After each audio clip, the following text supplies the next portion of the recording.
Selamat pagi Bapak Ibu, Saudara yang terkasih di dalam Tuhan.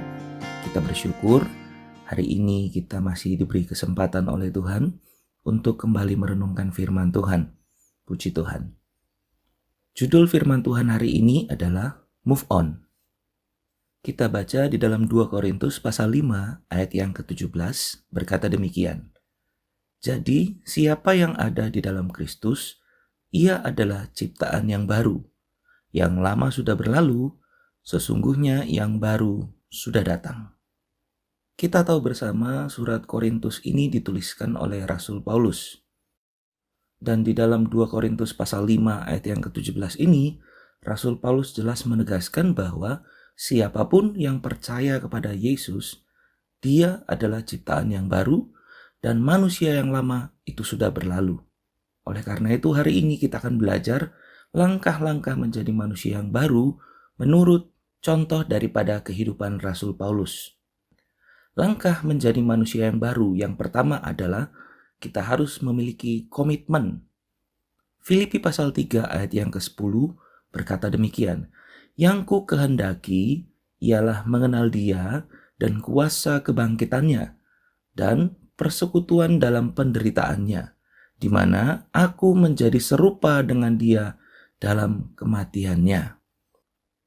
Bagian yang pertama kita akan melihat dan kita belajar mengenai komitmen daripada Rasul Paulus. Ayat ini jelas berkata, "Yang ku kehendaki."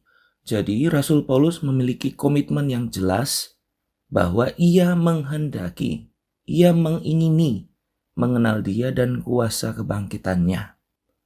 Apa saja yang menjadi penghalang daripada komitmen? Penghalang dari komitmen adalah yang pertama, kemalasan. Amsal pasal 18 ayat yang ke-9 berkata demikian, "Orang yang bermalas-malas dalam pekerjaannya sudah menjadi saudara dari si perusak." Penghalang daripada komitmen yang pertama adalah kita akan menjadi malas. Kemudian, penghalang yang kedua adalah kejenuhan. Saat kita melakukan suatu pekerjaan atau kegiatan, akan ada kecenderungan untuk menjadi jenuh. Dan itu berlaku di dalam segala aspek di dalam kehidupan kita. Bahkan, saya katakan di dalam pelayanan pun akan terjadi hal yang demikian. Jadi, waspada dengan penghalang-penghalang ini. Jangan sampai kemalasan dan kejenuhan ini menghalangi kita memiliki komitmen untuk menjadi manusia baru di dalam Tuhan. Langkah yang kedua supaya kita menjadi manusia yang baru adalah fokus. Filipi pasal 3 ayat yang ke-12 berkata demikian, "Bukan seolah-olah aku telah memperoleh hal ini atau telah sempurna, melainkan aku mengejarnya, kalau-kalau aku dapat juga menangkapnya, karena aku pun telah ditangkap oleh Kristus Yesus." Di bagian yang kedua kita akan mempelajari bahwa Rasul Paulus ini memiliki fokus. Di ayat ini dia berkata, "Melainkan aku mengejarnya." Jadi Rasul Paulus ini memiliki fokus di dalam dia mau berubah menjadi manusia yang baru. Kita akan belajar apa yang menjadi penghalang daripada fokus ini. Penghalang dari fokus yang pertama adalah kesenangan. Ada satu cerita di dalam 1 Raja-Raja pasal yang ke-11 ayat yang ketiga mengenai Raja Salomo. Ia mempunyai 700 istri dari kaum bangsawan dan 300 gundik.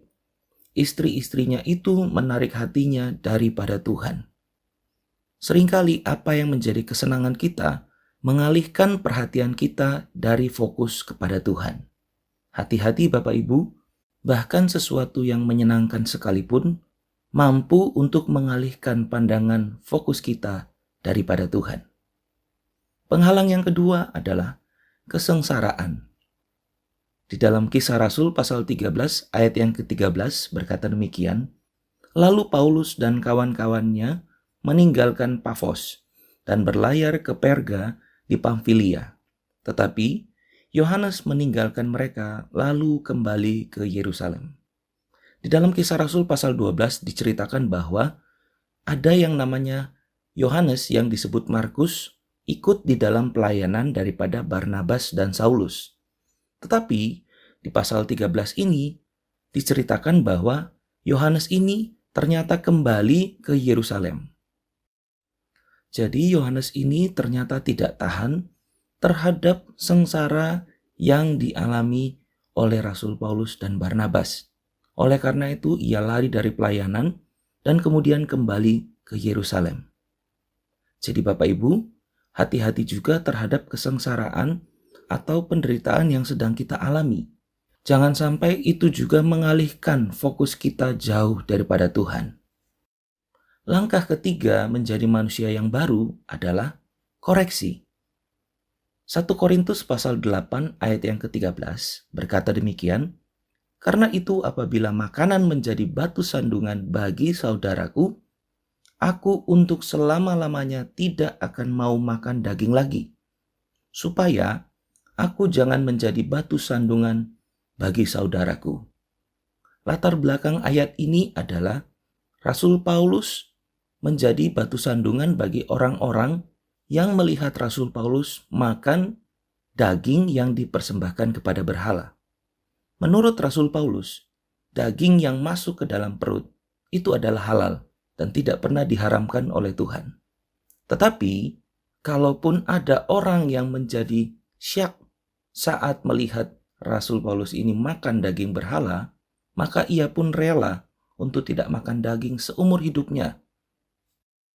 Di sini kita belajar bahwa seorang Rasul Paulus pun mau dan rela untuk dikoreksi jika ia mempunyai atau terlihat salah di mata orang lain. Nah, apa yang menjadi penghalang daripada koreksi ini, Bapak Ibu? Penghalang yang pertama dari koreksi adalah harga diri. Saat kita dikoreksi seseorang, harga diri kita sedang disobek-sobek. Harga diri kita sedang diinjak-injak rasanya. Sama seperti kejadian daripada Rasul Paulus ini. Seorang rasul besar seperti Paulus pun rela untuk dikoreksi. Apakah kita rela untuk dikoreksi, Bapak Ibu?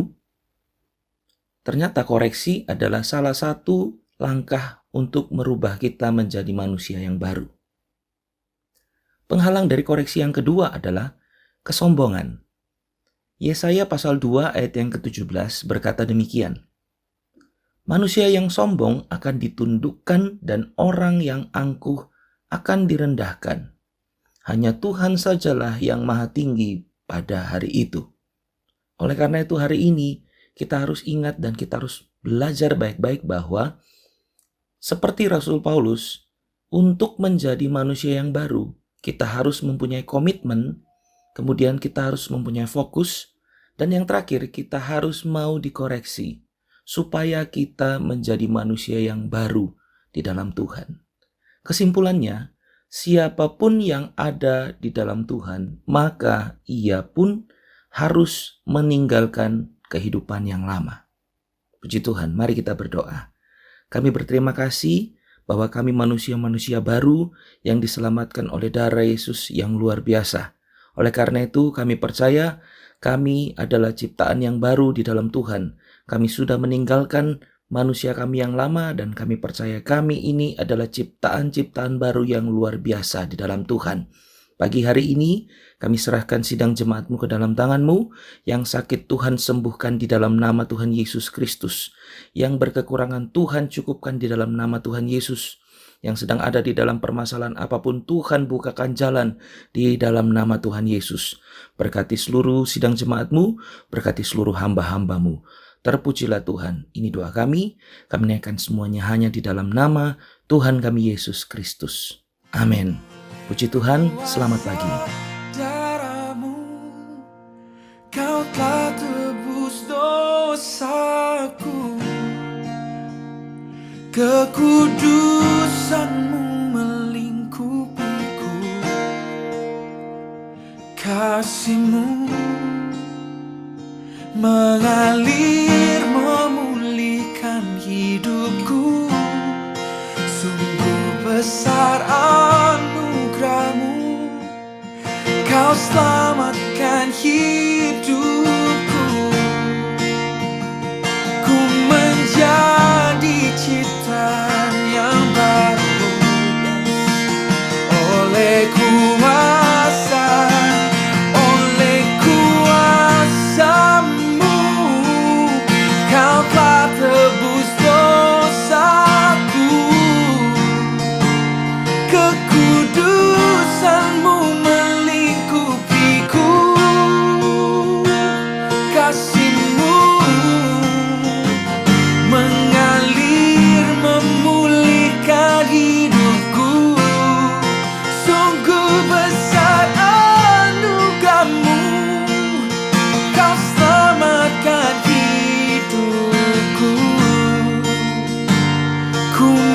jadi ciptaan yang baru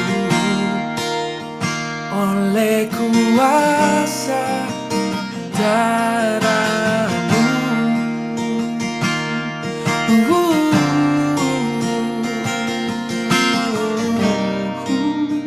Oleh kuasa darah-Mu, Tuhan.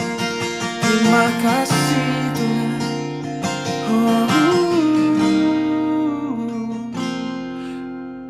Oleh kuasa